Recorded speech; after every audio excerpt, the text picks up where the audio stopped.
मियाँ शहबाज शरीफ हो जाएंगे।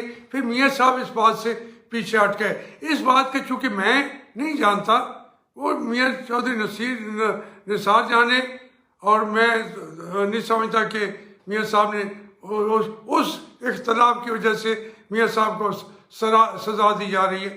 तो ये बात हकीकत है या नहीं मैं नहीं जानता, लेकिन जो मेरे सामने इमरान खान कर रहा था कि सुप्रीम कोर्ट अगर मियाँ साहब नहीं मानेंगे तो फिर मियाँ साहब का असेंबली को तोड़ने का ऐलान, पार्लियामेंट को तोड़ने का ऐलान सुप्रीम कोर्ट से हो जाएगा।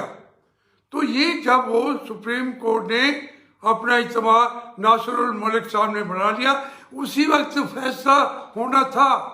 जो मियाँ शहबाज शरीफ कहते हैं कि वो 1 या 2 दिन की बात थी, वो नासिरुल मलिक साहब भी मौजूद है यहाँ। बाद में मियाँ नवाज शरीफ ने उनको केयर टेकर प्राइम मिनिस्टर भी मान लिया। अब मैं इसमें कौन हूँ, मेरी हैसियत क्या है? वो 3 महीने उसने मज़े किए, वो सबसे ज़्यादा ध्यानदारान वो बन गया।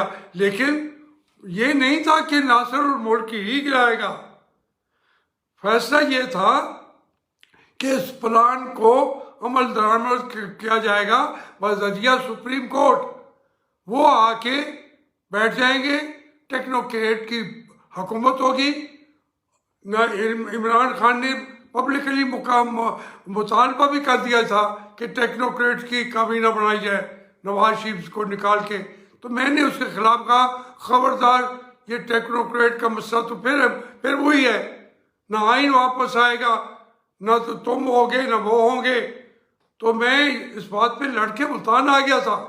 फिर मुझे बुलाया, बयान भी दिया कि नहीं मैं टेक्नोक्रेट की हुकूमत नहीं कह रहा। मैं एक एक बात उसकी वजाहत कराता रहा हूँ। आज थोड़ा सा आप मेरी बात सुनेंगे, उसने सुनी भी नहीं है। मैं वापस किया, फिर इसने हमारे साथ तय किया बैठ के कि हम हुकूमत पे कब्जा भी नहीं करेंगे।